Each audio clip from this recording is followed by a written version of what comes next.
Me lo dijo un martes. Un martes común, con lluvia fina y olor a desinfectante en los pasillos. Yo llevaba puesta mi blusa azul, la que uso cuando quiero parecer tranquila.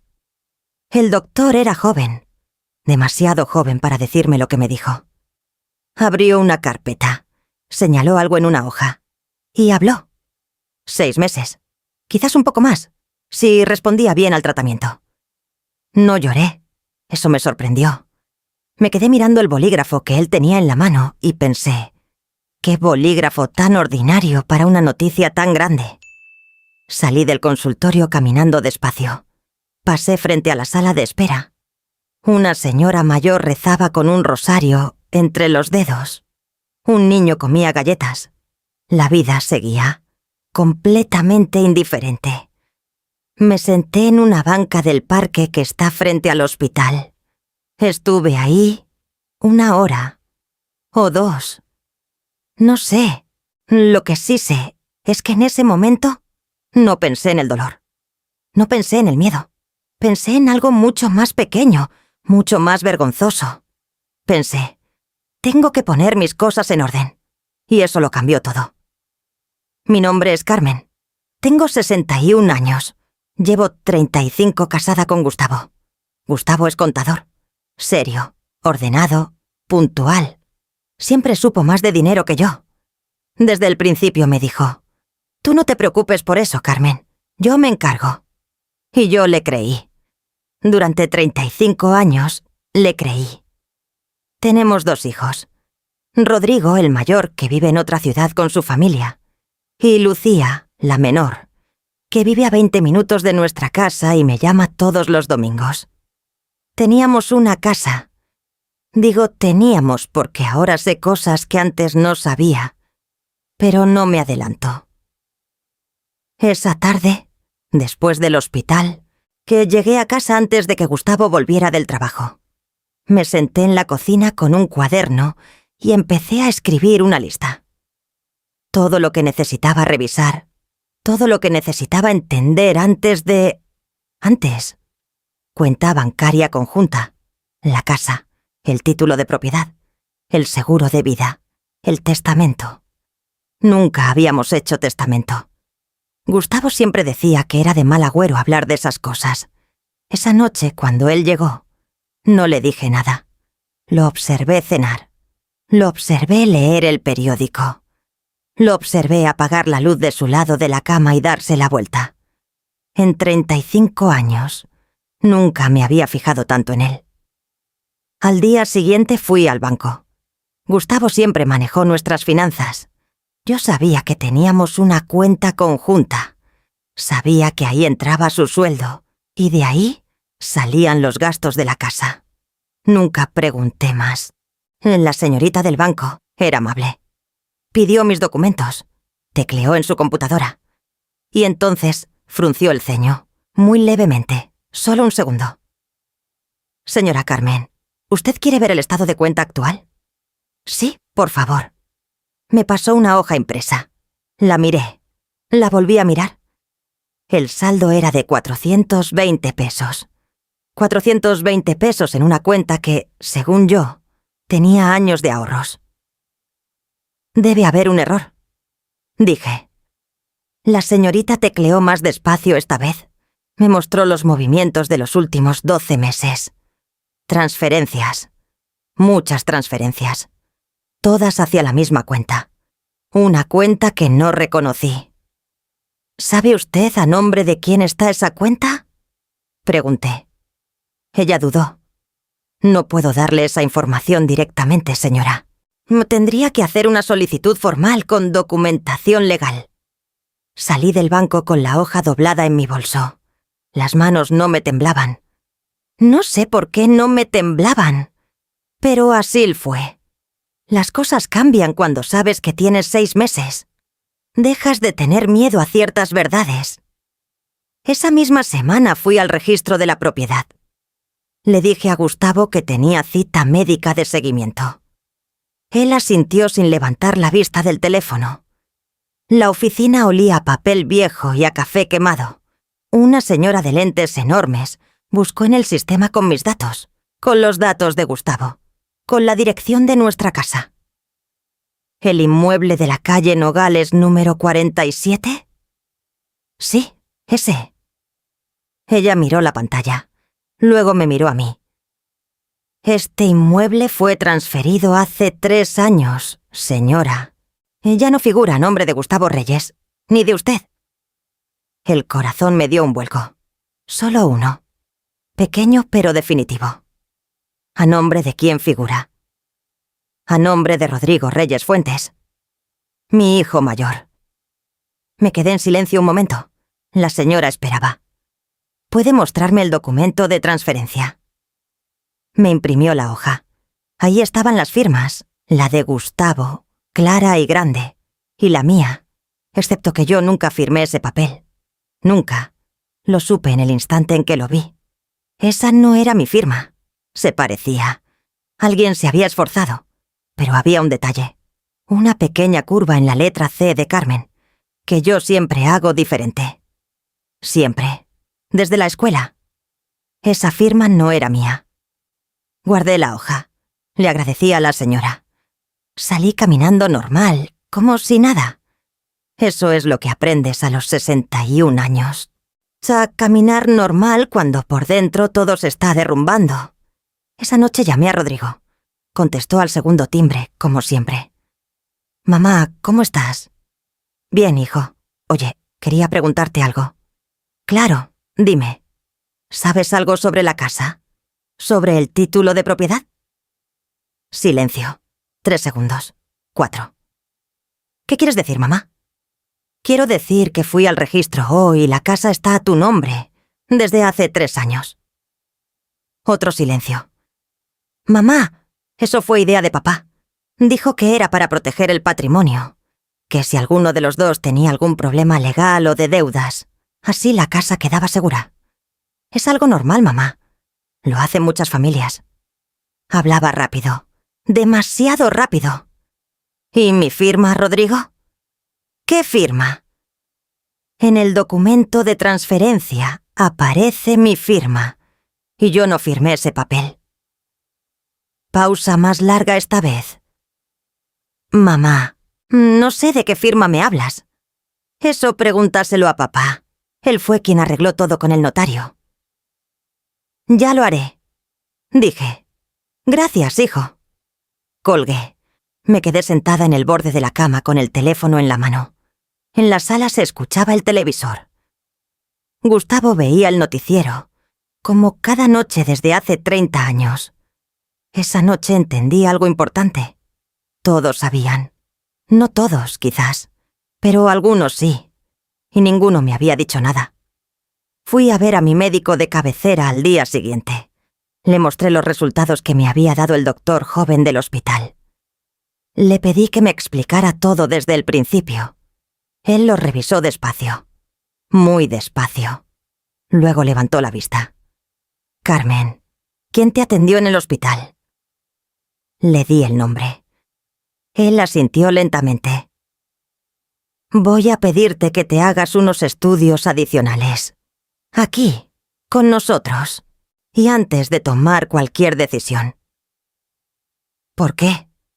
Me miró con esa calma que tienen los médicos cuando quieren decirte algo difícil, sin asustarte.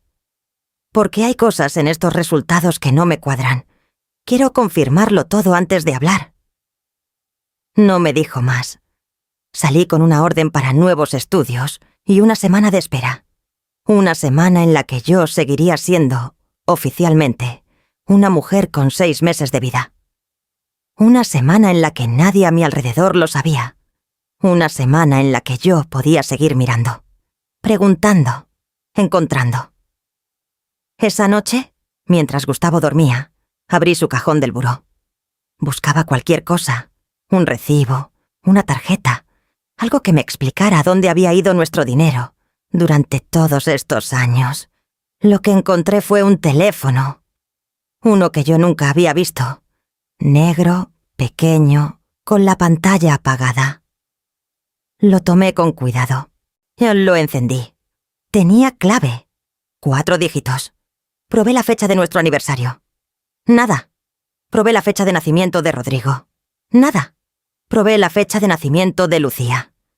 La pantalla se abrió, y lo primero que vi fue una foto. Gustavo, sonriendo, con una mujer que yo no conocía. Y entre los dos, un niño de unos 8 o 9 años. Los tres en lo que parecía una sala de estar. Una casa que no era la nuestra. Debajo de la foto, un mensaje sin leer. De ella. Ya llegamos. Te esperamos para la cena. Apagué el teléfono. Lo volví a dejar exactamente donde estaba. Me recosté en mi lado de la cama. Cerré los ojos. Gustavo respiraba profundo a mi lado, completamente dormido. Pensé en los 35 años, en los domingos, en las navidades, en las veces que él llegó tarde del trabajo y yo calenté su cena sin preguntar nada. No lloré. Algo dentro de mí ya había dejado de ser la mujer que lloraba. Y ese fue el momento exacto en que empecé a pensar, por primera vez en mi vida, solo en mí. El miércoles siguiente fui a hacerme los estudios.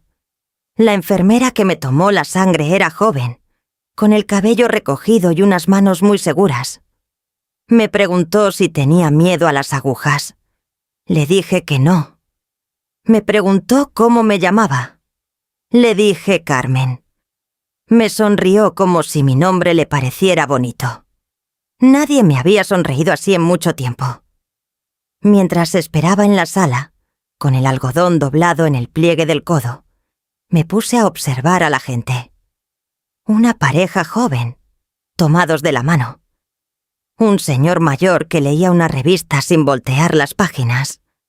Una mujer de mi edad, sola, mirando el piso. Me pregunté cuántas de esas personas tenían secretos guardados en cajones, o cuántas dormían cada noche al lado de alguien que les había robado algo sin que ellas lo supieran. ¿Cuántas habían necesitado una sentencia de muerte para empezar a ver con claridad? Esa misma tarde, mientras Gustavo estaba en el trabajo, revisé el teléfono negro otra vez. Me había aprendido de memoria dónde lo dejó. Al fondo del cajón, debajo de un sobre con papeles de garantía de cosas viejas. Lo saqué con cuidado. Lo encendí. La clave era la fecha de nacimiento de Lucía, mi hija, la pequeña. Eso me dolió más de lo que esperaba. Entré a los mensajes. Había una sola conversación. Solo con ella. El nombre guardado era simplemente Ui. Empecé a leer desde el principio. Los mensajes más antiguos tenían 4 años. Cortos al principio. Prácticos. Horarios, transferencias, pagos de colegio. Sí, el colegio. El niño de la foto iba al colegio y Gustavo pagaba la mensualidad cada mes, con una puntualidad que nunca tuvo para nuestros propios gastos. Después los mensajes se fueron haciendo más largos, más personales. Ella le escribía cosas como: el niño preguntó cuándo vienes. Y él contestaba: el fin de semana. Dile que ya casi.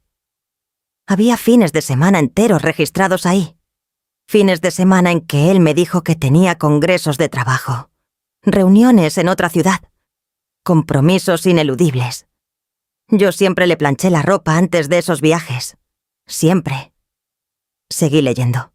En algún punto hacía como 2 años, ella le escribió algo que me hizo detenerme. ¿Cuándo vas a decirle? Ya no puedo seguir así. El niño ya tiene edad para entender. Y él contestó: cuando sea el momento. Ella no está bien de salud. No puedo hacerlo ahora. Leí esa línea 3 veces. Ella no está bien de salud. ¿Cuándo había dicho yo que no estaba bien? ¿Cuándo había él notado algo? ¿O simplemente era una excusa cómoda para seguir postergando lo inevitable? Guardé el teléfono. Me lavé las manos en el baño como si hubiera tocado algo sucio. Me miré en el espejo un momento. 61 años. Cabello gris que yo teñía de castaño cada mes porque a Gustavo no le gustaba el gris. Arrugas alrededor de los ojos. Una cara que había envejecido cocinando, limpiando, esperando. Me pregunté cómo se llamaba B. Me pregunté cuántos años tenía. Me pregunté si era bonita. Y luego me pregunté por qué eso seguía importándome, cuando había cosas mucho más grandes que resolver. Llamé a una abogada. Me la recomendó una vecina, sin darle muchos detalles. Solo le dije que necesitaba orientación sobre propiedades y herencias. La vecina me dio el número sin preguntar nada más. Las mujeres de cierta edad aprendemos a no preguntar. La abogada se llamaba Patricia. Tendría unos 40 años, voz directa, oficina pequeña pero ordenada. Me recibió un jueves por la mañana. Le expliqué lo que había encontrado en el registro de la propiedad. La firma falsa. La transferencia a nombre de mi hijo. Ella escuchó sin interrumpirme. Tomó notas. Cuando terminé me preguntó: ¿Tiene usted el documento con la firma? Saqué la hoja del bolso. La puse sobre su escritorio. Ella la estudió con calma. Luego dijo: una falsificación de firma en un documento notarial es un delito. Si usted puede demostrar que esa firma no es suya, esto puede anularse. ¿Y el dinero de la cuenta bancaria? Le conté lo de las transferencias. Le mostré el estado de cuenta impreso que todavía llevaba en el bolso. Ella escribió algo en su libreta. Luego levantó la vista. Carmen, voy a ser directa con usted. Lo que me está describiendo no es un error. Esto llevó tiempo y planificación. ¿Tiene usted alguna idea de a dónde fue ese dinero? Dudé un segundo. Tengo una sospecha, dije, pero necesito confirmarlo. Ella asintió. Bien. Por ahora no haga nada diferente en casa. No le diga nada así a su esposo. No confronte a su hijo. Necesito que consiga 2 cosas. Un perito grafológico que certifique que esa firma no es suya. Y todos los estados de cuenta que pueda obtener de los últimos 5 años. ¿Cuánto tiempo tengo? Pregunté. Y no me refería al proceso legal. Ella no entendió la pregunta de esa manera. Me dijo que estos casos podían tomar meses. Le dije que estaba bien, que tenía tiempo suficiente. Salí de su oficina con algo que no había sentido en semanas. No era esperanza exactamente. Era algo más parecido a un propósito. Esa tarde recogí a Lucía para tomar un café. Lucía tiene 32 años. Es la más parecida a Sis a mí en el físico, aunque ella siempre lo niega. Tiene los mismos ojos oscuros, la misma forma de torcer la boca cuando algo le preocupa. Nos sentamos en una cafetería cerca de su trabajo. Ella pidió un capuchino. Yo, agua caliente con limón. El médico me había pedido que redujera el café mientras esperábamos resultados. Hablamos de cosas normales al principio. Su trabajo, una amiga que se iba a casar, el clima. Lucía siempre llena los silencios. Siempre lo ha hecho. Es desde niña. Pero yo la observaba. Recordé la clave del teléfono negro, la fecha de nacimiento de Lucía. ¿Por qué esa fecha? ¿La usó por descuido? ¿O porque era la única fecha que recordaba con certeza, sin levantar sospechas si yo la veía? ¿O porque Lucía era parte de esto de alguna manera? No quería creerlo, pero el pensamiento ya estaba ahí. «Mamá, ¿estás bien?», me preguntó de pronto. «Te noto rara». «Estoy cansada», dije. «Los estudios médicos te dejan sin energía». Ella frunció el ceño. «¿Qué estudios? ¿Pasó algo?». Tuve que tomar una decisión en ese instante. Decirle o no decirle. Decidí no decirle. Todavía no. «Nada grave. Chequeo de rutina. Ya sabes cómo son los médicos. Siempre quieren hacerte 1000 cosas». Ella me miró un momento más de lo necesario. Luego dio un sorbo a su capuchino. «Papá estuvo en casa el fin de semana pasado». «Oh, ¿verdad? ¿Cómo lo ves?». La pregunta me pareció extraña. ¿Por qué me preguntaba cómo veía a su padre? «Normal», dije. «¿Por qué?». Ella encogió un hombro. «No sé. Últimamente lo noto distante, estresado. Distante. Gustavo llevaba años distante. Yo simplemente había dejado de notarlo. ¿Tú y tu papá hablan mucho? Pregunté con cuidado. Algo. Ya sabes cómo es él. No es muy de hablar. Sí, lo sabía. Pagué el café. La abracé al despedirme. La abracé más tiempo de lo normal. Ella no dijo nada, pero me apretó un poco más fuerte. Caminé hasta el carro sola. Iba pensando en la clave del teléfono. En por qué Gustavo había elegido precisamente esa fecha. Y entonces se me ocurrió otra posibilidad. Una que me heló la sangre. ¿Y si no fue Gustavo quien eligió esa clave? ¿Y si fue Lucía? Esa noche no pude dormir. Me quedé mirando el techo mientras Gustavo roncaba que sea a mi lado. Conté las grietas del cielo raso. 3 grietas largas y una pequeña en la esquina que llevaba años ahí, y que yo siempre había pensado en mandar a reparar, y nunca había reparado.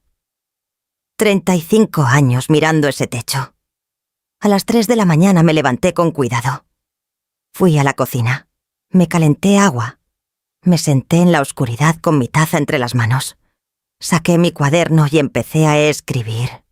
Todo lo que sabía, todo lo que sospechaba. Las fechas, los nombres, los montos, la firma falsa, el teléfono negro, la mujer llamada B, el niño de la foto, el dinero transferido mes a mes durante quién sabe cuántos años. Escribí también lo que no sabía. ¿Cuánto tiempo llevaba todo esto? Si Rodrigo lo sabía desde el principio, o si lo habían convencido después. Si Lucía estaba involucrada, o si su fecha de nacimiento, en esa clave, era solo una coincidencia cruel. Si había más cuentas, más propiedades, más papeles firmados con mi nombre, que yo nunca ella había visto. Escribí durante 1 hora. Cuando terminé, guardé el cuaderno en mi bolso. No en la casa, en mi bolso, que yo llevaba siempre. Lavé la taza. La sequé, la guardé. Volví a la cama. Gustavo seguía durmiendo con esa tranquilidad que tienen las personas que no cargan culpa, o que aprendieron a no cargarla. Lo miré un momento en la oscuridad. 35 años. 2 hijos. Una casa que ya no era mía. Un dinero que ya no existía. Una firma que alguien copió con paciencia y cuidado para quitarme lo único que era legalmente mío. Y yo aquí, con 6 meses de vida. O quizás con mucho más. Aprendiendo a ver todo esto por primera vez. No lo odié esa noche. Eso me sorprendió. Lo que sentí fue algo diferente. Algo más frío y más útil que el odio. Claridad. Al día siguiente tenía que hacer 2 cosas. Buscar un perito grafológico y encontrar quién era B. Cerré los ojos. Y por primera vez en semanas, dormí. El teléfono sonó a las 7 de la mañana. Era el consultorio de mi médico de cabecera. Señora Carmen, el doctor la espera hoy a las 10. Dice que ya tiene los resultados de sus estudios. Colgué. Me quedé sentada en el borde de la cama con el teléfono en la mano. Gustavo ya se había levantado. Escuchaba el ruido de la regadera en el baño. 10 de la mañana. En 3 horas sabría si tenía 6 meses o si tenía toda una vida por delante para hacer lo que tenía que hacer. El doctor me hizo esperar 15 minutos. 15 minutos sentada en esa silla de plástico azul y con el bolso en las rodillas y la vista fija en la puerta blanca. Entró una enfermera. Salió otra. Alguien tosió en el pasillo. El reloj de la pared hacía un sonido pequeño y constante que en condiciones normales yo nunca hubiera notado. Esos 15 minutos fueron los más largos de mi vida. Cuando el doctor abrió la puerta y me dijo que pasara, me levanté despacio. Entré. Me senté frente a él. Él tenía los papeles sobre el escritorio. Los miró un momento antes de hablar. Carmen, dijo. Necesito pedirte disculpas. No esperaba eso. El diagnóstico inicial fue un error. Hubo una confusión en el laboratorio del hospital. Las muestras de 2 pacientes fueron procesadas de manera incorrecta. Los resultados que te dieron a ti correspondían a otra persona. El silencio que siguió fue absoluto. Oh, ¿estás diciéndome que no tengo cáncer? Tus estudios nuevos están bien, Carmen. Tienes los niveles normales para tu edad. Nada que indique lo que te dijeron. Vamos a hacer un seguimiento, claro. Pero no hay razón para pensar en un diagnóstico terminal. Asentí despacio. El doctor siguió hablando. Dijo palabras como protocolo, compensación, investigación interna. Yo lo escuché desde muy lejos, como si su voz llegara a tapar a través del agua. No tenía 6 meses. Podía tener 20 años más. O 30. Y en esas 3 semanas había descubierto que mi firma había sido falsificada. Que mi casa ya no era mía. Que mi dinero había desaparecido. Que mi esposo tenía otra familia. Que alguien en mi propia familia sabía y había callado. Salí del consultorio al sol de la mañana. Me detuve en la banqueta. Respiré. Y entonces, por primera vez desde ese martes con lluvia fina y olor a desinfectante, lloré. Pero no lloré de alivio. Lloré de rabia. Esa tarde fui directamente a la oficina de Patricia, la abogada. No tenía cita.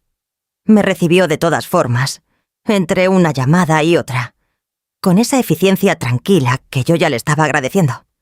Le conté lo del diagnóstico. El error. Que no iba a morir en 6 meses. Ella me miró sin cambiar la expresión. ¿Y eso cambia lo que quieres hacer? No, dije. Lo acelera. Algo en su cara se acomodó, como si esa respuesta le pareciera correcta. Bien, entonces necesitamos movernos. ¿Consiguió los estados de cuenta? Estoy en eso, pero hay algo más que necesito contarle. Le hablé del teléfono negro, de V, del niño, de los mensajes. Patricia escuchó con el bolígrafo quieto sobre el papel, con lo cual me indicó que estaba prestando atención de verdad. Tomó fotografías de los mensajes. Me detuve. No lo había hecho. No. La próxima vez que tenga el teléfono en la mano, fotografíe todo. Fechas, montos, conversaciones.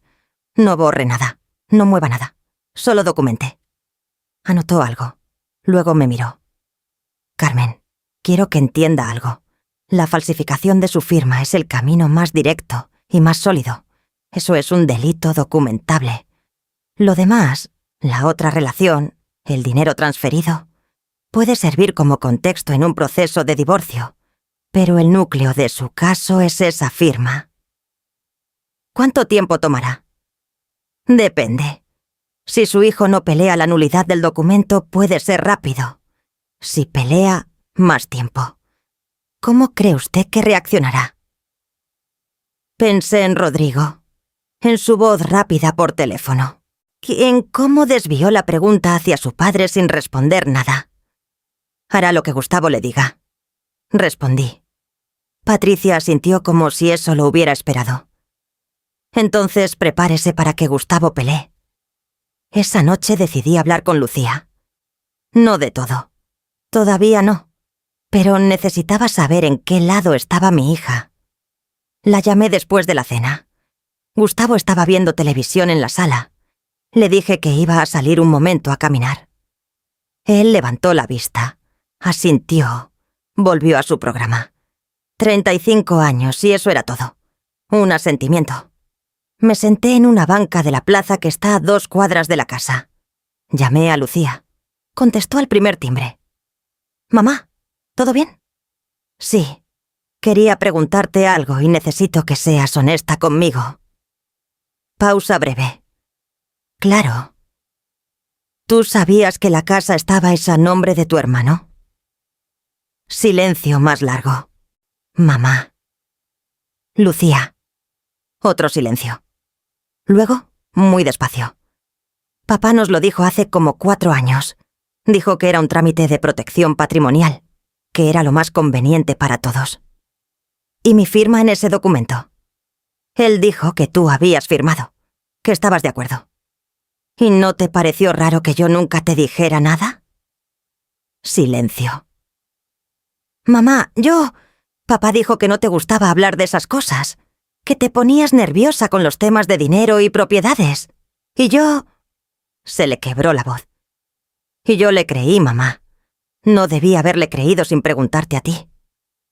La escuché respirar. Escuché que estaba llorando en silencio, de esa manera en que Lucía llora cuando no quiere que la escuchen. ¿Sabías lo de la otra familia? Pregunté.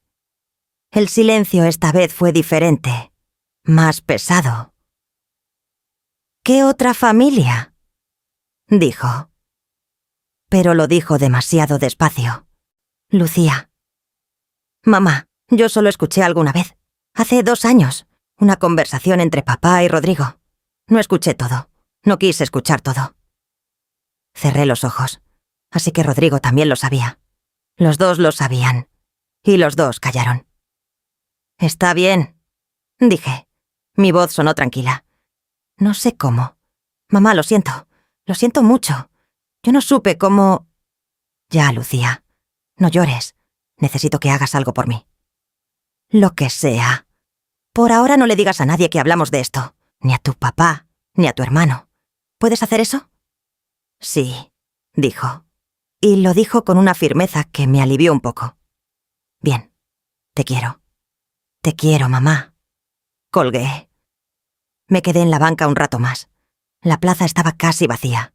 Un señor paseaba un perro pequeño. 2 adolescentes reían en una esquina. Esa noche entendí que Lucía no era mi enemiga. Era una hija que había elegido no ver, porque ver hubiera significado tomar una decisión difícil. Lo entendí. No lo perdoné todavía, pero lo entendí. Lo de Rodrigo era diferente. Rodrigo había puesto su nombre en ese papel. Rodrigo había aceptado esa casa. Rodrigo sabía que mi firma era falsa y se había quedado callado. Eso no era ignorancia. Eso era una elección. Antes de seguir, necesito pedirte algo. Si esta historia te está llegando, si reconoces algo de lo que Carmen está viviendo, dale like a este video. Y suscríbete. Lo que viene ahora cambia todo. Al día siguiente fui al banco con Patricia. Llevábamos una carta formal solicitando el historial completo de movimientos de la cuenta conjunta de los últimos 7 años. Patricia me había preparado la documentación necesaria. El gerente de la sucursal nos recibió en una oficina pequeña con una planta en la esquina que necesitaba agua. Mientras esperábamos los documentos, Patricia me explicó en voz baja lo que buscábamos. Patrones de transferencias regulares hacia la misma cuenta. Montos que correspondieran con gastos de renta, colegio, manutención. Un rastro que demostrara que nuestro dinero común había sido desviado sistemáticamente hacia otra vida. Los documentos tardaron 40 minutos. Cuando los tuve en las manos los revisé página por página ahí mismo, sentada frente al escritorio del gerente que fingía revisar su computadora. Las transferencias empezaban hace 8 años. 8 años. Al principio eran pequeñas. 2.000, 3.000 pesos al mes. Luego fueron creciendo. 5.000. 8.000. En los últimos 2 años, 15.000 mensuales hacia esa misma cuenta desconocida. 8 años de dinero. Nuestro dinero. Patricia puso su mano sobre la mía un segundo. Solo un segundo. Luego siguió leyendo. Pero ese gesto me dijo algo. Me dijo que lo que veíamos era suficiente. Esa tarde, de regreso a casa, me detuve frente a la puerta un momento antes de entrar. Esa puerta. Esa casa que ya no era mía en ningún papel. Que llevaba 3 años a nombre de mi hijo mayor con mi firma falsificada en un documento notarial. Entré. Gustavo estaba en la cocina sirviéndose un vaso de agua. Me miró cuando entré. ¿Dónde andabas? Haciendo unos trámites. ¿Qué trámites? Primera vez en mucho tiempo que preguntaba dónde había estado. Cosas del médico, dije. Papeleo de seguros. Él asintió. Bebió su agua. Se fue a la sala. Me quedé en la cocina.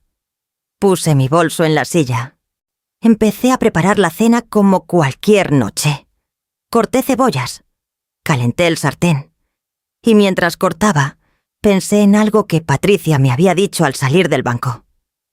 Carmen, en estos casos siempre hay un momento en que el otro lado se da cuenta de que algo está pasando. Cuando ese momento llegue, van a moverse rápido. Usted tiene que moverse más rápido. ¿Cuánto tiempo tenía antes de que Gustavo sospechara? ¿Cuánto tiempo antes de que Rodrigo le dijera algo? ¿Cuánto tiempo antes de que alguien intentara adelantarse? La cebolla me hizo llorar.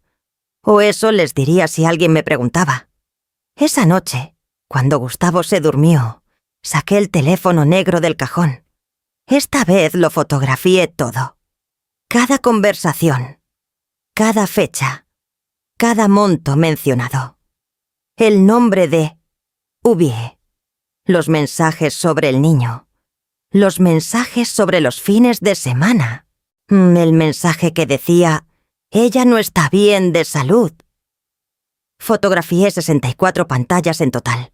Luego guardé el teléfono exactamente donde estaba. Lo cubrí con el sobre de garantías. Cerré el cajón sin hacer ruido. Volví a mi lado de la cama. Eran las 2 de la mañana. Y fue en ese momento, en esa oscuridad, cuando vi algo que no había notado antes. En el cajón de mi lado del buró, debajo de mi libro de oraciones y una cajita de pastillas para dormir que ya no usaba, había un sobre. Un sobre blanco, cerrado, con mi nombre escrito a mano. Mi nombre, con mi letra. Pero yo no lo había puesto ahí. Lo abrí despacio. Adentro había una sola hoja, escrita a mano, con letra que no reconocí de inmediato. Decía, Carmen, sé lo que estás buscando, y sé más de lo que crees. Si quieres hablar, llámame, pero hazlo sola. En nadie puede saber que hablamos. Abajo, un número de teléfono. Sin nombre, sin firma. Me quedé mirando esa hoja durante mucho tiempo. ¿Quién la había puesto ahí? ¿Cuándo? ¿Alguien había entrado a la casa? ¿O alguien que ya vivía en ella? Gustavo respiraba a mi lado. Volví a mirar la hoja. Sé más de lo que crees. ¿Qué sabía esta persona? ¿Y por qué quería hablar conmigo en secreto? Guardé la hoja en mi bolso. Apagué la linterna del teléfono. Y en la oscuridad, con el corazón golpeándome en el pecho, tomé una decisión. Mañana llamaría a ese número. Esperé hasta las 10 de la mañana. Gustavo ya se había salido al trabajo. La casa estaba en silencio. Ese silencio de las casas grandes, cuando no hay nadie, que no es paz, sino ausencia. Dos cosas muy distintas, aunque durante años yo las confundí. Me senté en la cocina con el sobre blanco frente a mí. Volví a leer la hoja. Las mismas palabras de la noche anterior, pero a la luz del día se veían diferentes. Más reales, más urgentes. Sé más de lo que crees. Marqué el número. Sonó 3 veces. Una voz de mujer contestó. Mayor, con un tono cauteloso que reconocí de inmediato porque era el mismo tono que yo había estado usando estas últimas semanas. ¿Carmen? Dijo. Sí. ¿Quién habla? Una pausa corta. Me llamo Estela. Fui la secretaria de Gustavo durante 12 años. No reconocí el nombre de inmediato. Gustavo había tenido varias secretarias a lo largo de los años. Yo nunca presté mucha atención. ¿Cómo llegó ese sobre a mi casa? Pregunté. Lo dejé en el buzón hace 3 días. Lucía me dio su dirección. Lucía. Cerré los ojos un segundo. ¿Lucía sabe quién es usted? Lucía fue quien me buscó. Hace un mes, cuando empezó a sospechar que algo estaba pasando contigo. Me preguntó si yo sabía algo de los años en que trabajé con su padre. Abrí los ojos. Así que Lucía sí se había movido. A su manera, callada, sin decirme nada. Pero se había movido. ¿Y usted sabe algo?, dije. Estela tardó un momento en responder. Cuando lo hizo, su voz tenía ese peso específico de alguien que cargó un secreto demasiado tiempo. Sé muchas cosas, Carmen. Cosas que debí haber dicho antes y no dije porque tenía miedo de perder mi trabajo. Y luego porque tenía miedo de otras cosas. Pero ya no trabajo para Gustavo. Y ya tengo una edad en que el miedo pesa menos que la conciencia. Le pedí que nos viéramos.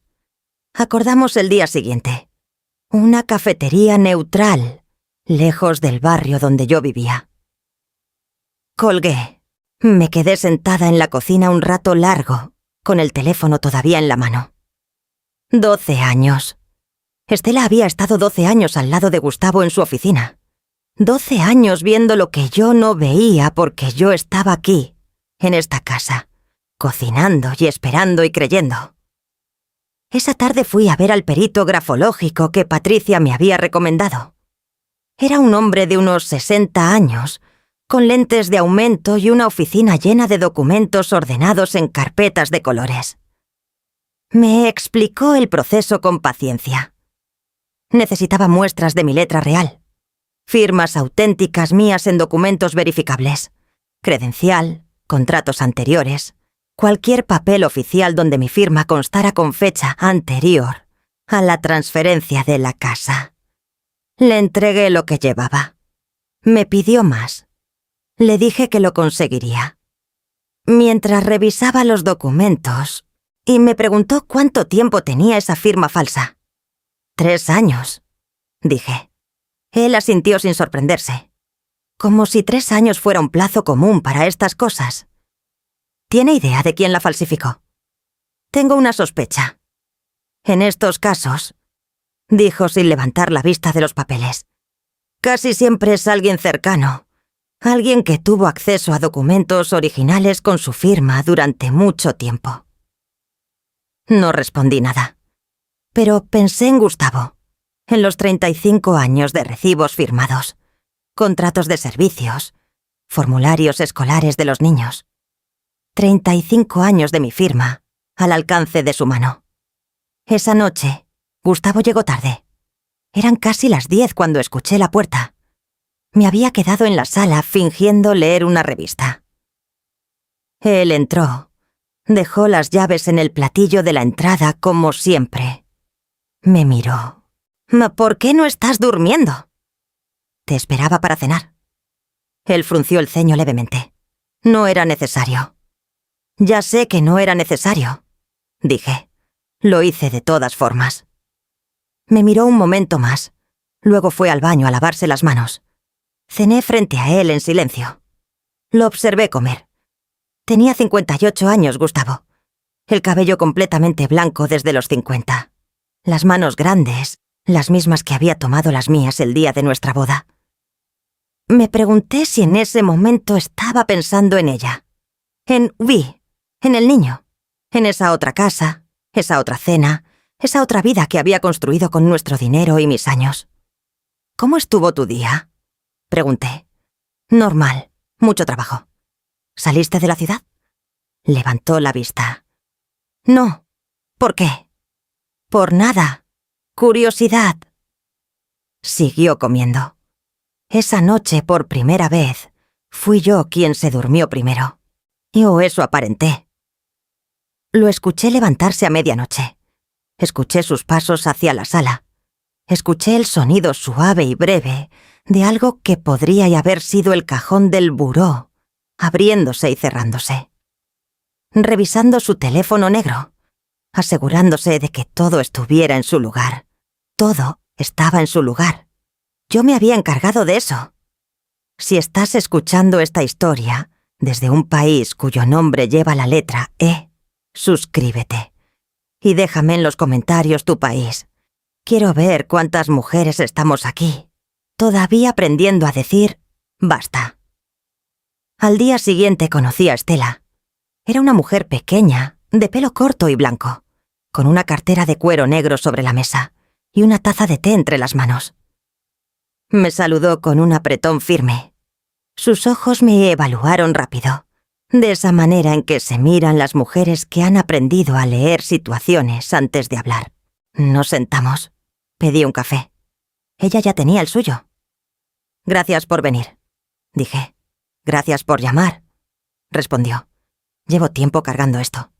Empezó le Apache a hablar. Me contó que cuando entró a trabajar con Gustavo, él ya llevaba 2 años con esa otra relación. La mujer se llamaba Verónica. 36 años en ese momento, contadora también. Habían trabajado juntos en un proyecto externo. Estela lo supo porque Gustavo le pedía que cubriera sus ausencias, que cancelara reuniones con excusas preparadas, que manejara ciertos pagos a través de una cuenta secundaria de la empresa. «¿Pagos de qué?», pregunté. Al principio renta. Luego, cuando nació el niño, gastos de maternidad, pediatra, colegio. Gustavo los pasaba como gastos de representación de la empresa. Yo los procesaba porque era mi trabajo y porque él era mi jefe y porque en ese momento no tuve el valor de negarme. Me explicó que el niño tenía ahora 9 años, que se llamaba Mateo, que Gustavo lo visitaba 2 o 3 veces al mes, los fines de semana que yo creía que estaba en congresos o reuniones, que Verónica llevaba años esperando que Gustavo tomara una decisión. «¿Qué decisión?», pregunté, aunque ya lo sabía. Estela me miró directo. «Dejarte a ti, formalizar esa relación, darle su apellido al niño». El café se me enfrió en la taza. «¿Y por qué no lo hizo?». Estela dudó un momento, luego dijo algo que no esperaba.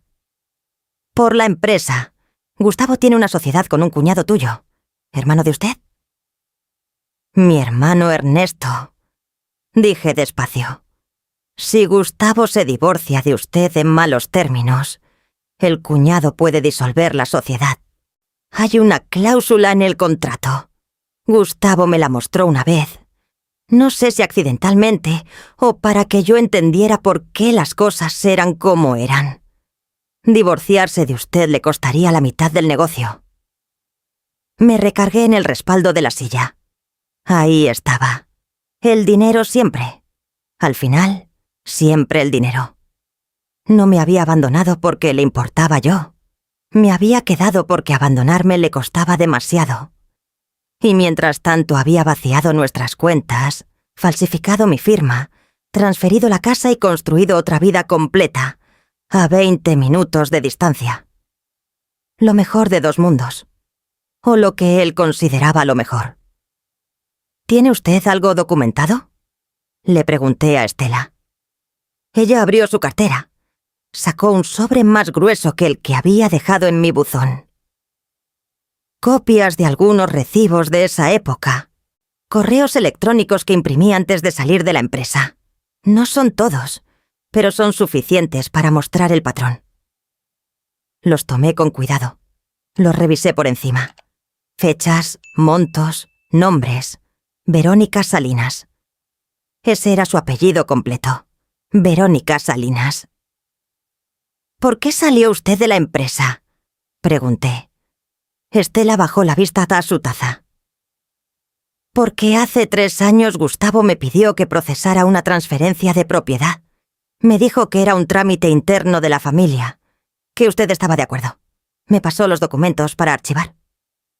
Levanté la vista. «¿Usted vio esos documentos?». «Los archivé, sí». «¿Vio la firma?». Una pausa larga, muy larga. «Vi la firma», dijo. Y no dije nada. Y eso es lo que más me pesa, Carmen. Porque en ese momento supe que algo no estaba bien. La firma se veía forzada, diferente. Pero archivé los papeles y no dije nada.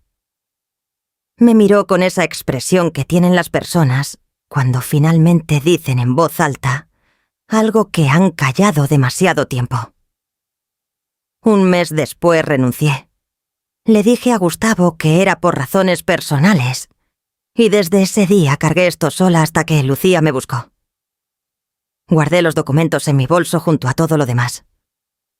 «Estela, voy a necesitar que repita todo esto frente a una abogada». Ella asintió sin dudarlo. «Para eso vine. Salí de esa cafetería con paso firme. Eran casi las 12 del día. El sol estaba alto. La calle estaba llena de gente que iba y venía con sus vidas normales, sus problemas normales, su ignorancia bendita sobre todo lo que yo llevaba en ese bolso.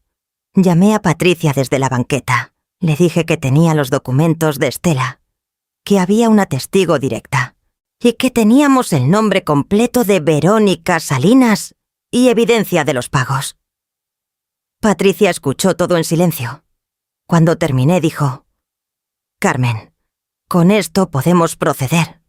Tengo que pedirle algo importante. ¿Tiene usted acceso a los documentos de la sociedad entre su esposo y su hermano?». Me detuve en la banqueta. Mi hermano Ernesto. En todo este tiempo no había pensado en Ernesto.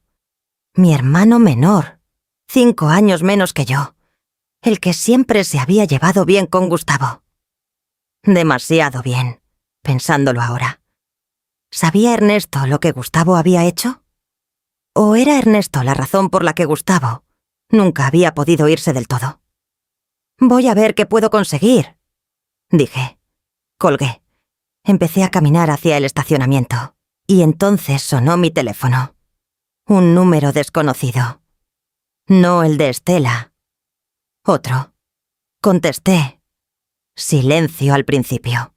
Luego una voz de mujer, joven, tensa. «¿Es usted Carmen?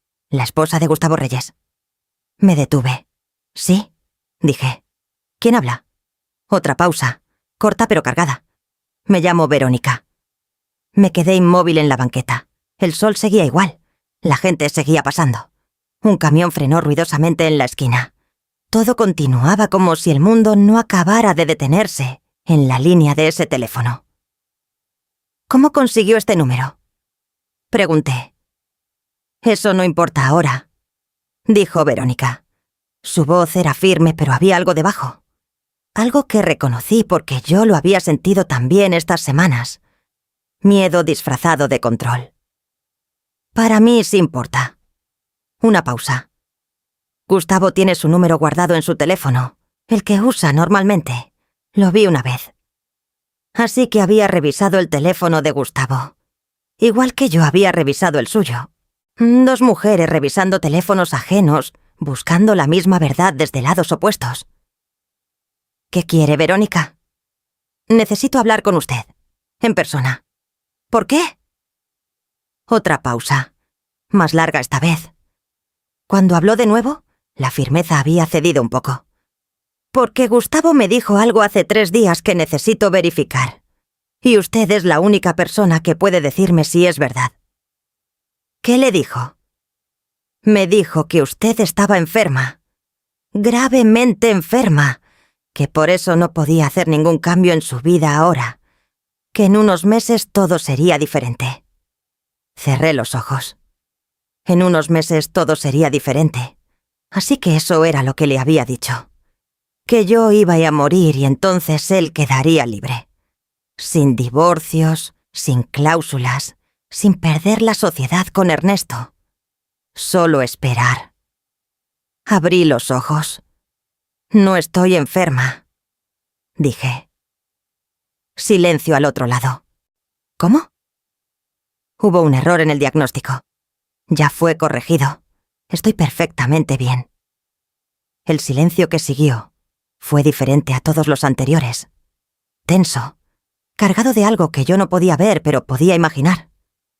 Una mujer al otro lado del teléfono, recalculando todo lo que creía saber, todo lo que le habían prometido. «Entonces, ¿me mintió?», dijo Verónica. Pero no lo dijo hacia mí, lo dijo hacia adentro, como quien confirma algo que ya sospechaba. «Verónica», dije con calma. «¿Cuántos años lleva esperando que Gustavo tome una decisión?». Silencio. 8, dijo finalmente. «¿Y cuántas veces le ha dado una razón diferente para esperar?». No respondió, pero no colgó. «Escúcheme», dije. «Yo también tengo cosas que necesito saber. Podemos reunirnos. Pero necesito que entienda algo desde ahora. Yo no soy su enemiga. El problema que tenemos las dos tiene el mismo nombre». Una pausa muy larga. ¿Cuándo? Dijo. Acordamos vernos 2 días después. Esos 2 días los usé bien. Fui con Patricia y le conté la llamada de Verónica. Ella escuchó con esa expresión concentrada que ya le conocía, el bolígrafo quieto, la vista fija en mí. ¿Confía en ella?, me preguntó. No la conozco, dije. Pero tiene razones para hablar. Gustavo la ha usado como sala de espera durante 8 años. Eso crea cierto tipo de disposición. Patricia asintió despacio. Si Verónica está dispuesta a declarar sobre los pagos, sobre la relación, sobre lo que Gustavo le dijo respecto a usted, eso fortalece el caso considerablemente, especialmente en lo que respecta al desvío de fondos conyugales. ¿Y la sociedad con mi hermano? Patricia juntó las manos sobre el escritorio. Eso es lo que necesitamos revisar con cuidado.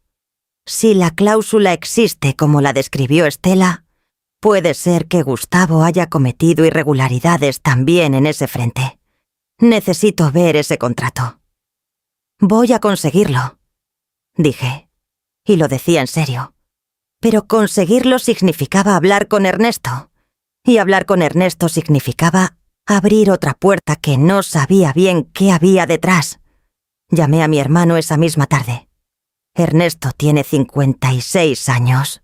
Siempre fue el más tranquilo de la familia, el que nunca buscaba problemas, el que en las reuniones familiares se sentaba en una esquina con su cerveza y dejaba que los demás hablaran.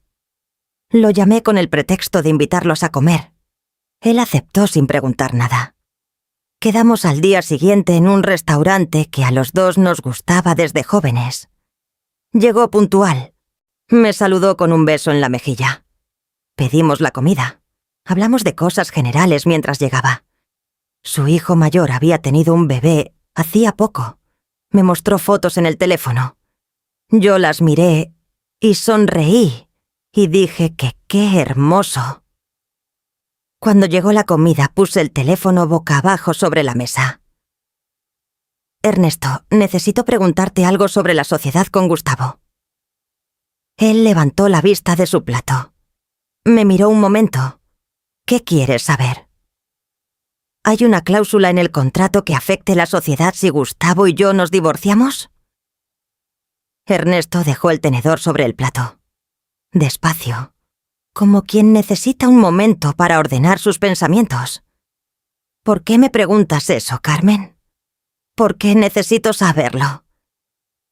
Él me miró durante varios segundos. Luego miró su plato. Luego volvió a mirarme. Sí, dijo. Hay una cláusula. La propuse yo cuando firmamos la sociedad.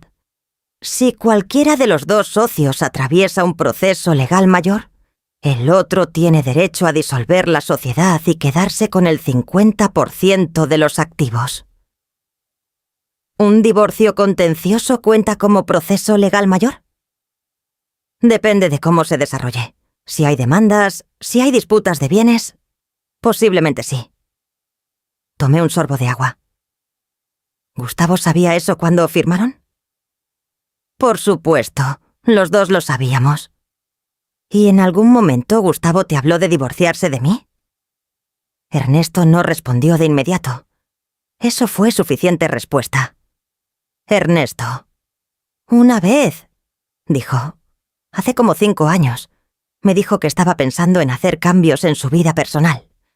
Yo le dije que si eso implicaba un divorcio conflictivo, tendría consecuencias para la sociedad. Y el tema no volvió a salir. Lo miré fijamente. ¿Sabías lo de la otra familia? Él apretó los labios. Escuché rumores. Nunca pregunté directamente. ¿Sabías lo de la casa? ¿Que la transfirieron a nombre de Rodrigo con mi firma falsificada? Esta vez el silencio fue diferente. Más incómodo. Más revelador. No sabía lo de la firma, dijo. Y lo creo. Lo dijo con una genuinidad que las otras respuestas no habían tenido. Pero sabías lo de la transferencia. Una pausa larga. Gustavo me lo mencionó. Dijo que era un acuerdo familiar. que tú estabas de acuerdo. Igual que les había dicho a mis hijos. El mismo guión, la misma mentira, distribuida con cuidado entre las personas adecuadas para que nadie tuviera el cuadro completo. Solamente yo, ahora, tenía el cuadro completo.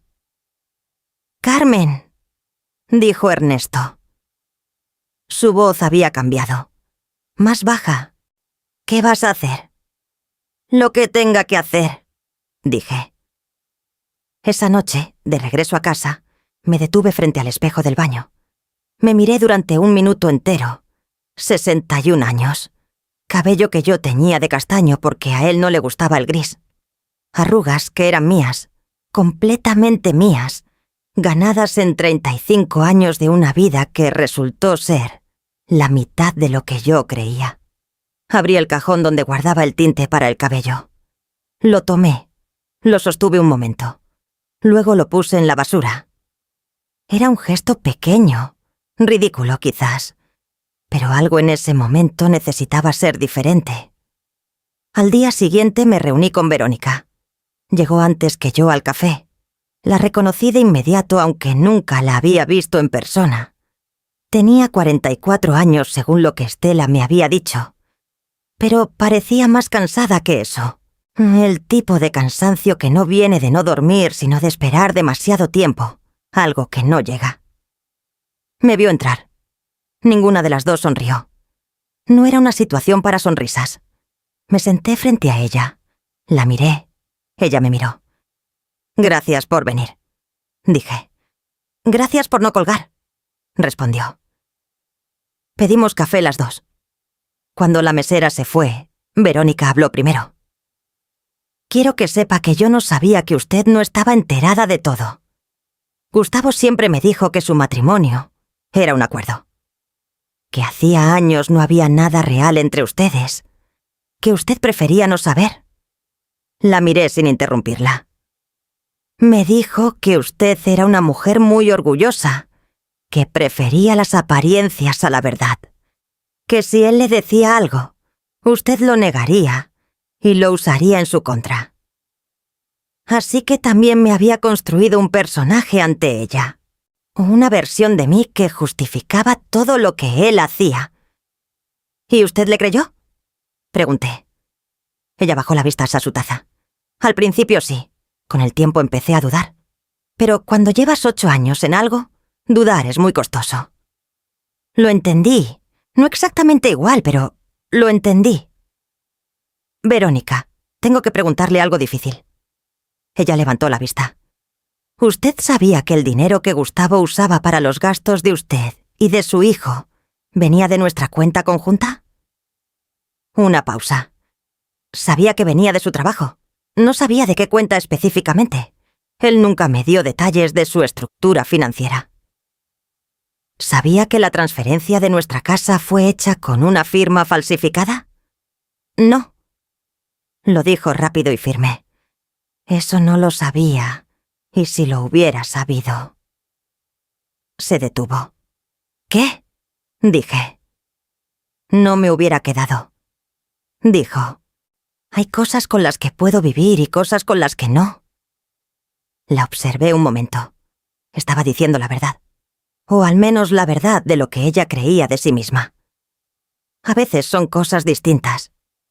«Su hijo», dije. «Mateo». Algo en su cara se suavizó inmediatamente al escuchar ese nombre. Eso me dijo todo lo que necesitaba saber sobre ella. «¿Qué pasa con él?» «Nada malo. Solo quiero entender. ¿Él sabe quién es su padre?» «Sabe que se llama Gustavo. Sabe que vive con otra familia. Le hemos dicho que las situaciones de los adultos son complicadas». Hizo una pausa. «Tiene 9 años. Hace preguntas que yo no siempre sé cómo responder». Asentí despacio. «Verónica, voy a ser completamente honesta con usted. Estoy en medio de un proceso legal. Tengo una abogada. Tengo documentos, testigos, evidencia de la firma falsa y del desvío de fondos. Lo que busco no es destruir a nadie. Busco recuperar lo que es mío. La casa, el dinero, Mi nombre en los papeles que corresponde. Ella escuchaba sin moverse. Pero necesito que usted entienda que en ese proceso van a salir a la luz cosas que afectarán a Gustavo. Su reputación, su situación legal. Posiblemente la sociedad con mi hermano. Lo entiendo, dijo. ¿Está usted dispuesta a hablar con mi abogada? No para atacar a Gustavo, solo para decir lo que sabe, lo que vivió, lo que él le dijo. Verónica miró su taza de café un momento largo. Luego levantó la vista. Llevo 8 años esperando que alguien en esta historia dijera la verdad en voz alta. Hizo una pausa corta. Sí, estoy dispuesta. Salí de ese café con algo que no esperaba sentir. No era alivio exactamente. Tampoco victoria. Era algo más parecido a la sensación de cuando un rompecabezas que has estado armando durante semanas finalmente tiene suficientes piezas para ver de qué se trata la imagen. Llamé a Patricia desde el carro. Le conté todo. La conversación con Ernesto. La reunión con Verónica. Su disposición a hablar. Patricia escuchó en silencio hasta el final. Luego dijo: Carmen, estamos listas para el siguiente paso. Necesito que venga mañana y horas a la oficina. Vamos a preparar la demanda. Colgué. Manejé de regreso a casa despacio. Entré. La casa estaba en silencio. Gustavo no había llegado todavía. Me senté en la cocina con mi cuaderno y repasé todo lo que había escrito estas semanas. Las fechas, los nombres, los montos, las conversaciones. 35 años de una vida. Y en 5 semanas había visto más de esa vida que en todos esos años juntos. El teléfono de Gustavo sonó en la sala. Me detuve. Él no estaba en casa. Había dejado su teléfono, el normal, el que usaba conmigo, sobre la mesa de la sala. Sonó 3 veces. 4. Paró. Un momento después volvió a sonar. Me levanté. Fui a la sala. La pantalla mostraba un número sin nombre guardado. Un número que yo reconocí de inmediato. Era el número de Verónica. La llamada cortó antes de que yo hiciera nada. 10 segundos después llegó un mensaje. Lo leí desde la pantalla encendida sin desbloquearlo. Decía: necesito que sepas algo. Carmen ya sabe todo. Y no está enferma. Nunca lo estuvo. Lo siento, Gustavo. Pero yo también tengo un hijo al que le tengo que enseñar lo que es correcto. Me quedé mirando esa pantalla hasta que se apagó sola. Luego escuché el sonido de la llave en la cerradura. Gustavo estaba llegando. Dejé el teléfono exactamente donde estaba. Volví a la cocina. Me senté. Puse las manos sobre la mesa. Las miré un momento. Quietas. Firmes. Sin temblar. Gustavo entró. Dejó las llaves. Caminó hacia la sala primero, como siempre.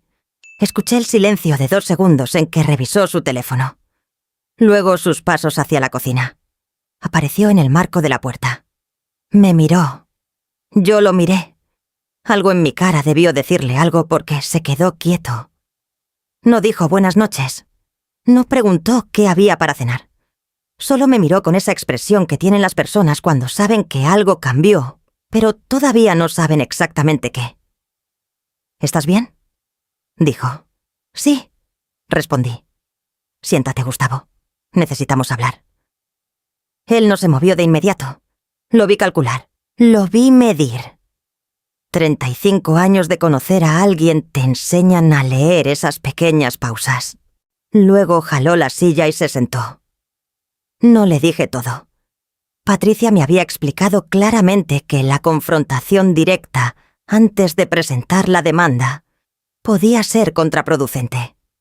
Que Gustavo podría intentar mover activos, presionar a Rodrigo, preparar una defensa. Pero tampoco le dije nada. Le dije lo justo. Sé lo de Verónica, dije. Sé lo del niño. Sé lo de las transferencias. Lo vi ponerse rígido. Solo un segundo. Luego intentó recuperar la calma. Carmen, hay cosas que necesito explicarte. Es una situación complicada que... No, dije. Se detuvo. No me expliques. No esta noche. Esta noche solo quiero que sepas que yo sé. Nada más. Me levanté. Tomé mi bolso. ¿A dónde vas? Dijo. A casa de Lucía. Una pausa. ¿Vas a...? Esta noche no voy así a hacer nada, Gustavo. Pero mañana sí. Salí. Cerré la puerta sin azotar. Eso también fue una decisión. No darle el espectáculo de mi rabia. Guardarla para algo más útil. Lucía me abrió la puerta en pijama con cara de susto. «Mamá, son las 10 de la noche, ¿qué pasó?» «Necesito quedarme esta noche». Ella me miró un segundo. Luego se hizo a un lado. «Pasa». Me preparó la cama del cuarto de visitas. Me trajo agua. Se sentó en el borde de la cama y me miró con esa expresión de su cara que siempre me recordó a ella de niña, cuando algo la preocupaba y no sabía cómo decirlo. «Mamá, ¿ya hablaste con él?» «Un poco. ¿Y?» «Mañana empieza el resto». Lucía asintió despacio. Luego dijo algo que no esperaba. «Mamá, quiero pedirte perdón». La miré. «Debí haberte dicho lo que sabía. Debí haber tenido el valor de decirte algo hace 2 años, cuando escuché esa conversación. No lo hice por cobardía. Por no querer meterme. Por pensar que quizás me había equivocado. Y me equivoqué al callar, no al escuchar». Tenía los ojos brillantes. Los míos también. «Ya sé», dije, «y lo vamos a hablar, pero no esta noche». Ella asintió. Me dio un abrazo largo. Uno de esos abrazos que no necesitan palabras. Cuando apagué la luz, me quedé mirando el techo de ese cuarto pequeño y ordenado que olía a jabón de Lucía. Dormí de corrido hasta las 7 de la mañana. La primera vez en semanas que dormí así. A las 9 estaba en la oficina de Patricia. Ella ya tenía todo preparado sobre el escritorio. Documentos ordenados, marcados, listos. Me explicó cada punto con esa claridad eficiente que yo ya le agradecía profundamente. La demanda incluía 3 ejes principales. Primero, nulidad de la transferencia de propiedad por falsificación de firma. El perito grafológico había terminado su análisis. Su dictamen era categórico. La firma en el documento de transferencia no correspondía a mi trazo. Había diferencias técnicas documentadas en 8 puntos específicos. Segundo, restitución de fondos conyugales desviados. Los estados de cuenta de 7 años mostraban un patrón claro de transferencias sistemáticas hacia la cuenta de Verónica Salinas. Dinero de la sociedad conyugal usado para sostener una vida paralela sin mi conocimiento ni consentimiento. Tercero, investigación por fraude documental. La firma falsa en un documento notarial era un delito. Patricia lo había presentado también ante el Ministerio Público. ¿Rodrigo aparece en la demanda?, pregunté. Como receptor de una transferencia fraudulenta, sí, pero el peso principal recae en Gustavo. Si Rodrigo coopera y acepta la nulidad sin pelear, su situación legal es mucho más manejable. ¿Y si no coopera? Patricia me miró directo. Entonces peleamos también por ese lado, y ganamos también por ese lado. Tenemos el dictamen del perito. Eso no tiene vuelta. Firmé los documentos que me correspondía firmar. Los miré antes de firmar. Bien, esa curva en la letra C de mi nombre.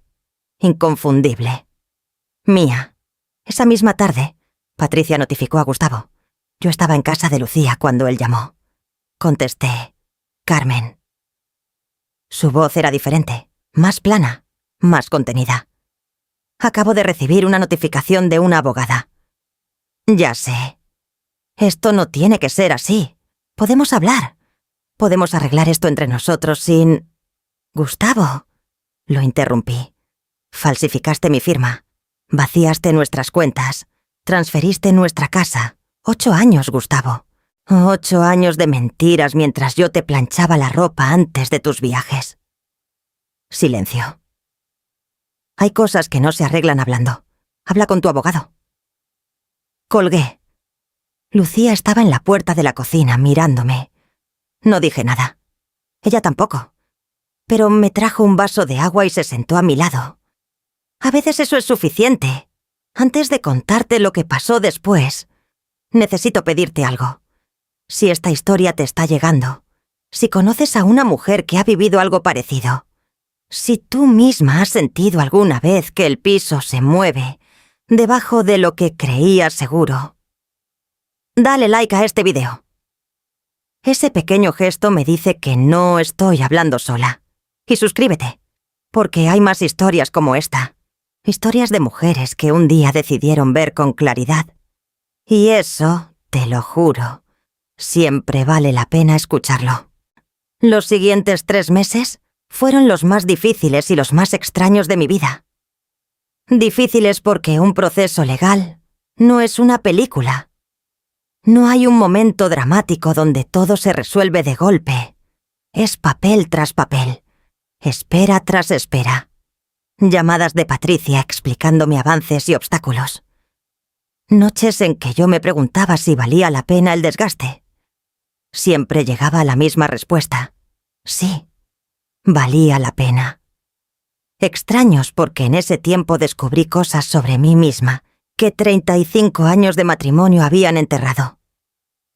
Descubrí que sabía tomar decisiones sola, que podía sentarme frente a una abogada, frente a un perito, frente a un juez y hablar con claridad, que mi voz no temblaba cuando tenía razón.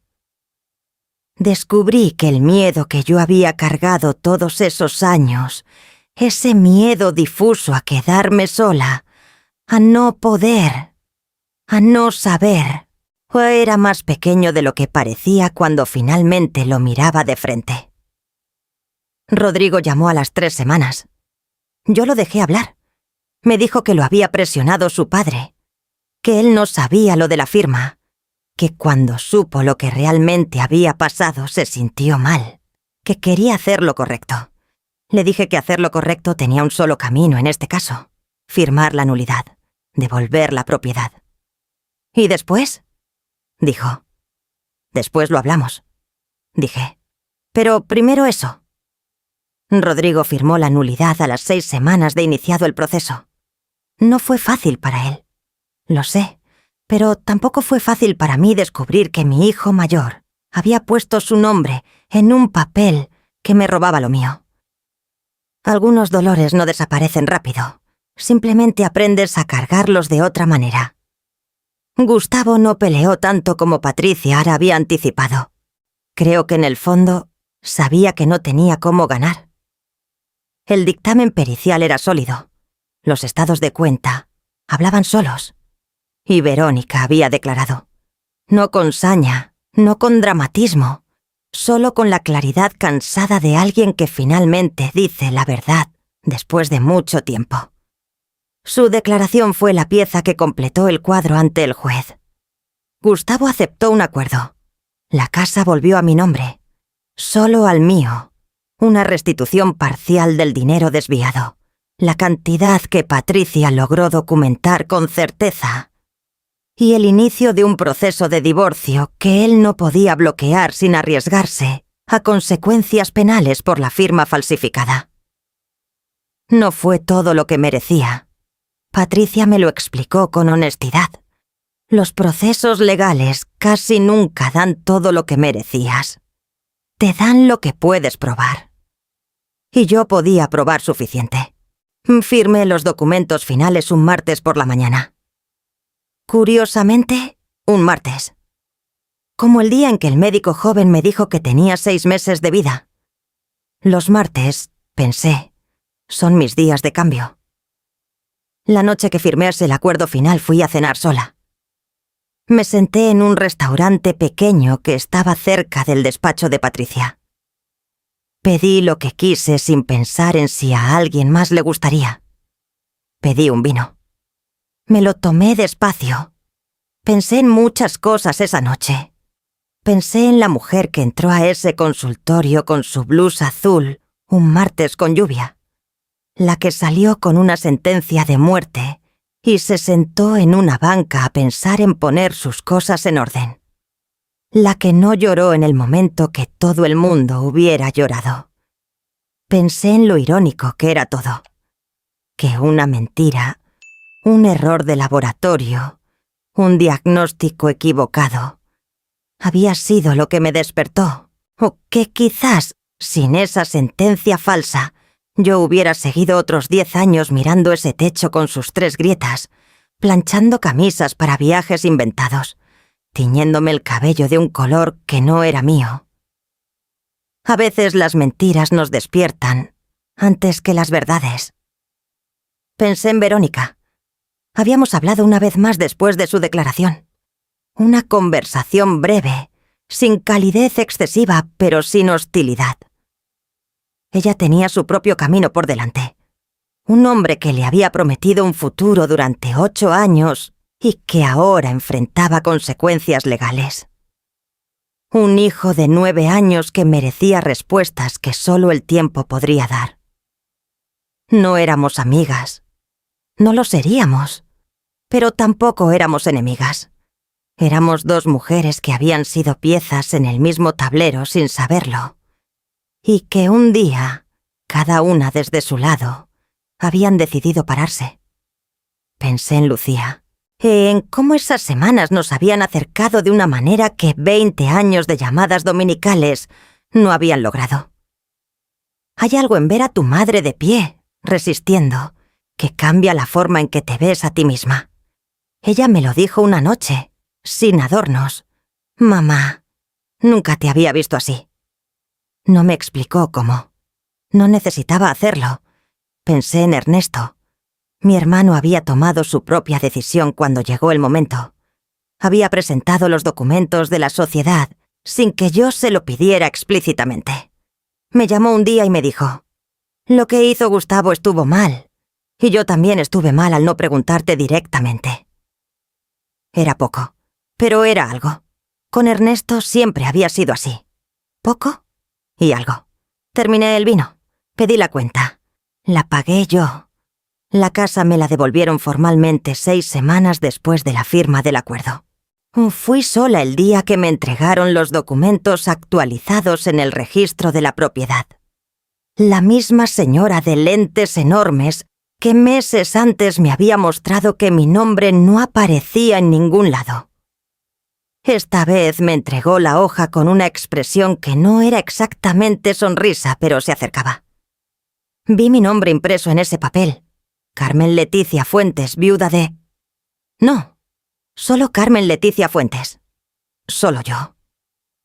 Lo doblé con cuidado. Lo guardé en el bolso. Salí al sol. 3 meses después de todo aquello vendí la casa. Mucha gente no entendió esa decisión. Lucía me preguntó si estaba segura. Patricia me dijo que era completamente mi derecho, pero que lo pensara bien. Incluso Ernesto, que era hombre de pocas palabras, me dijo que me lo tomara con calma. Pero yo estaba segura. Esa casa tenía 35 años de una vida que ya no era la mía. Tenía el techo con 3 grietas que nunca mandé a reparar. Tenía el cajón con el teléfono negro.